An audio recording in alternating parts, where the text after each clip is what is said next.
Hola, muy buenos días. Tengo una presentación bastante breve, por razones de tiempo.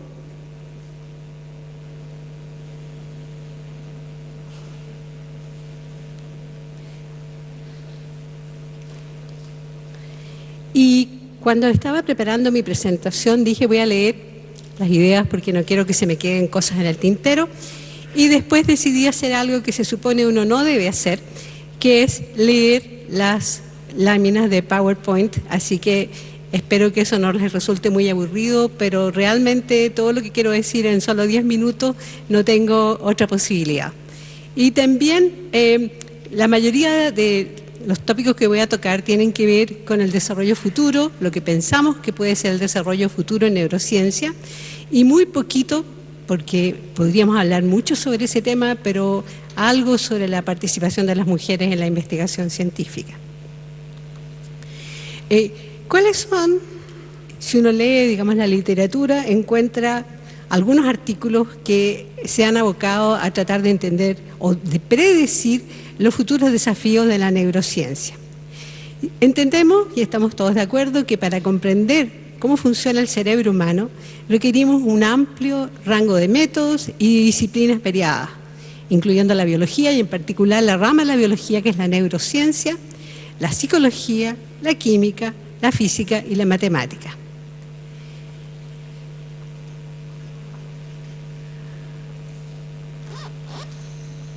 Dicen que no se me ve la cara, a lo mejor eso sería hasta bueno. Podemos decir que la neurociencia está actualmente entre las disciplinas más dinámicas de la biología moderna. La neurociencia y los hallazgos de los últimos 50, 100 años han permitido un avance muy notable de cómo funciona, y sabemos mucho más cómo funciona el sistema nervioso en condiciones normales o en situaciones patológicas. Sin embargo, y como trataré de ver un poco hoy día, queda mucho todavía por comprender. Podríamos decir, y esta es una idea que tomé de la literatura, que el desafío fundamental del futuro, en el campo de la neurociencia, será descifrar la coreografía neuronal. Esa es una palabra a la cual me referiré un poco más adelante. Esta coreografía neuronal que está asociada con conductas y con funciones de muy alta complejidad. ¿Qué funciones son estas tan complejas? Por ejemplo, ¿cómo generamos pensamientos e ideas? ¿Cómo generamos las memorias, las emociones? ¿Y cómo tomamos las decisiones que desembocan en acciones particulares? Entender a fondo las funciones normales del cerebro, más aún, nos va a permitir a futuro descubrir las causas de la gran variedad de desórdenes del cerebro que tienen un impacto muy alto sobre el quehacer de nuestra sociedad.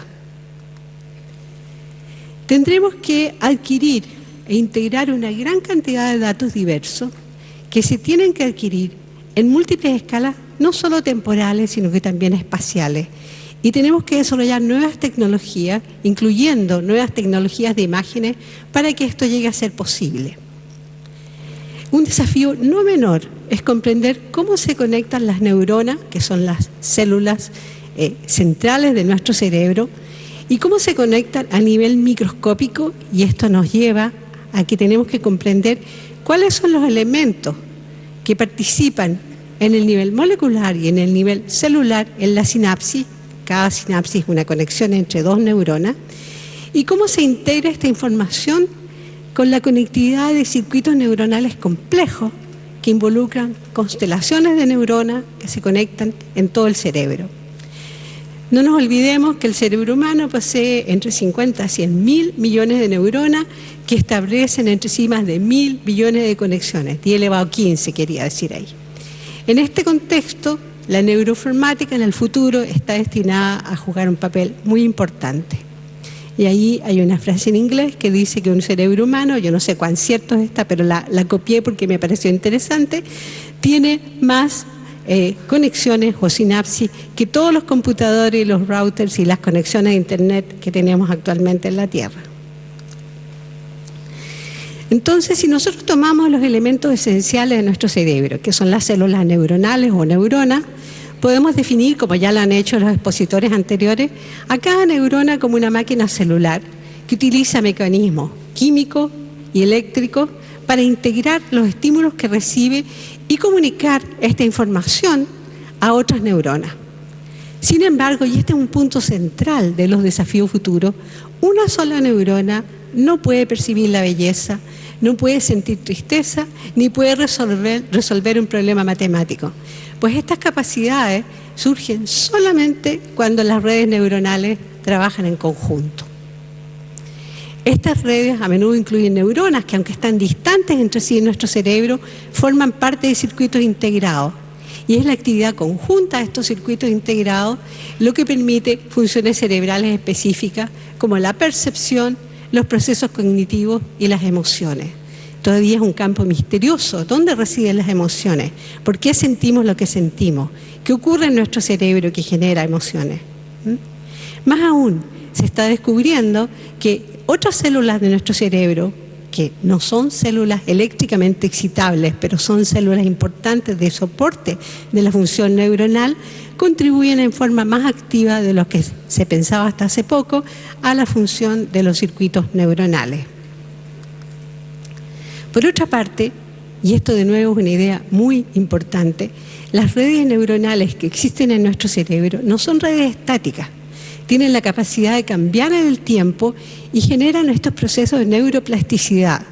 ¿Qué es esta neuroplasticidad? Son cambios que ocurren constantemente en la estructura de nuestro cerebro, en la estructura de la comunicación entre las neuronas y que ocurre en respuesta a diversos estímulos. Por lo tanto, las experiencias que tenemos, lo que hemos vivido a lo largo de nuestra existencia, puede cambiar la conformación de las redes neuronales y modifican en forma profunda la función de estas redes. En particular, por ejemplo, se está descubriendo que un número mucho mayor de lo que se pensaba de las regiones del cerebro participan en el procesamiento de emociones y en los estados anímicos. El gran desafío futuro en la neurociencia, por lo tanto, reside en descifrar la función del cerebro en relación a sus múltiples niveles de organización que operan, como ya lo dije, en distintas escalas temporales y espaciales. Es preciso que comprendamos cómo y dónde se almacena la información, cómo se generan las distintas redes neuronales, cómo se modifican en respuesta a los estímulos y cómo las redes generan respuestas que son tan complejas como las que ya les he mencionado, que incluyen las emociones y la capacidad de resolver problemas abstractos, entre muchas otras respuestas de las funciones cognitivas superiores. En el caso, y pasamos ahora a las patologías del cerebro, es necesario analizar si los defectos residen en moléculas específicas, y aquí doy algunos ejemplos, pueden ser canales iónicos que regulan las respuestas neuronales o factores de transcripción que controlan la expresión de genes específicos o algunos otros componentes. Será muy relevante a futuro determinar si los componentes defectuosos afectan la estructura y por ende la función de grupos particulares de neuronas, si afectan la dinámica de microcircuitos neuronales específicos o la comunicación de la información entre distintas áreas del cerebro. Si conocemos en forma detallada estos defectos, que probablemente sean multifactoriales en las patologías neuronales, presenta el desafío futuro de generar intervenciones que permitan corregir los defectos y restaurar a la persona afectada a una vida normal. Para ello tenemos que desarrollar nuevas máquinas para reparar sistemas defectuosos, por ejemplo, la conexión cerebro-máquina, que nos permitan reponer visión o audición o recuperar el movimiento de las extremidades a quienes tienen lesiones en la columna vertebral y controlar problemas como las convulsiones epilépticas, entre otros. Cada uno de estos tópicos que yo les he mencionado tiene una amplísima literatura detrás. Estoy haciendo un gran resumen para tratar de dar una panorámica de cuáles son los desafíos futuros en el campo de la neurociencia. En otras palabras, para comprender la coreografía neuronal, y esta es una palabra que tomé, una frase que tomé de un artículo reciente publicado en Science en el año 2011 por Aquila y colaboradores, será necesario que identifiquemos quiénes son los bailarines, cuál es el tipo de danza y descubrir cómo está alterada esta danza en personas enfermas. Este no es un tema menor. pues el envejecimiento progresivo de nuestra población, como ocurre actualmente en Chile, lleva aparejado un aumento significativo de las enfermedades neurodegenerativas como el Alzheimer y el Parkinson, que ustedes saben tienen un alto impacto tanto social como económico. En Chile, ¿cómo estamos en neurociencia? En general podemos decir que marcha bien, pese a que tenemos importantes limitaciones en equipamiento e infraestructura que si las pudiéramos mejorar, realmente podríamos avanzar mucho mejor de lo que lo estamos haciendo. En neurociencia tenemos una larga y distinguida trayectoria, incluyendo, y por supuesto aquí estoy dejando mucha gente afuera, pero quería resaltar el grupo de investigadores que trabajando en la Estación de Biología Marina de Montemar en la década de los años 60, con el axón del calamar gigante o la jibia chilena, hicieron aportes muy importantes al conocimiento de la biofísica y la fisiología del impulso nervioso y formaron investigadores que de Chile, muchos de ellos están trabajando en laboratorios, en laboratorios extranjeros y han hecho contribuciones de primera línea a nivel mundial. Hay actualmente, tanto en Santiago como en regiones, grupos que están trabajando en neurociencia y que están ampliamente conectados internacionalmente y que enfocan la investigación a diversos aspectos de la función del cerebro, desde lo más molecular hasta el ámbito celular y luego llegando hasta la investigación en psiquiatría y pasando por mecanismos que permiten generar nuevas memorias. Esperamos, y esta es una gran esperanza de todos los que actualmente estamos trabajando en estos grupos, es que los investigadores jóvenes contribuyan al desarrollo futuro de la disciplina en el país y que se aboquen a los magníficos desafíos que presenta la neurociencia y que he tratado de resumir en esta breve presentación.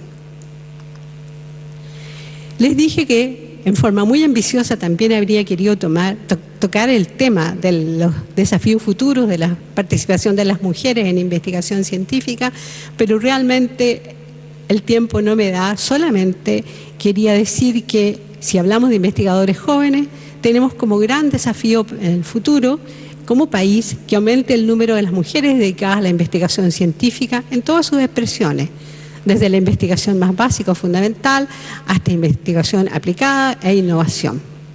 Fíjense ustedes que si tomamos las cifras disponibles actualmente, solo el 22% de quienes tienen un proyecto Fondesin regular son mujeres. Y este es solo un valor promedio, pues en el área de ciencias sociales las mujeres representan más del 22% y en ciencias exactas y naturales menos. Y este es un problema que no solo se da en Chile, es un problema mundial.